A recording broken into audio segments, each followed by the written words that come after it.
বেশি প্রত্যাশা করতে যাবেন না, লোভী হবেন না। লোভ আপনার সুখ কেড়ে নিবে। লোভী কখনো সুখী হয় না। লোভীর পকেট কখনো ভরে না, যতদিন এটা ভরবে না। লোভী হব আমরা না। অতিরিক্ত প্রত্যাশা করব না, অল্প প্রত্যাশা করবো। I am not talking about the goal. Goal should be bigger and higher, but I am talking about expectation. বেশি এক্সপেক্ট করা ভালো না। খুব প্রত্যাশা নিয়ে রাখছেন, কিছু পান নাই, দেখবেন যে কষ্ট লাগবে, ঠিক কিনা? আর কোনো এক্সপেকটেশন নাই, এরপরে যেটা পাবেন ওইটাই লাভ। যেটা পাবেন ওইটাতেই ভাল লাগে, সুখ লাগে। এই জন্য এক্সপেকটেশন যেন বড় না হয়।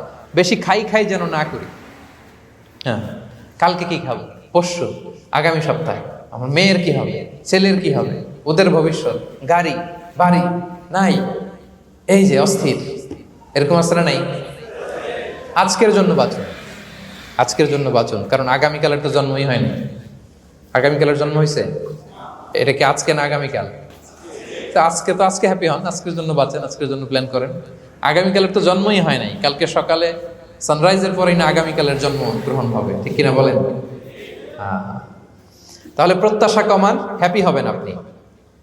ইমাম গাজালি রাহিমাহুল্লাহ একটা চমৎকার কথা বলতেন। উনি বলতেন, তোমার রিজিকে যা আছে এটা 2 পাহাড়ের মাঝখানে থাকলেও এটা তুমি পাবা, আর যেটা তোমার রিজিকে নাই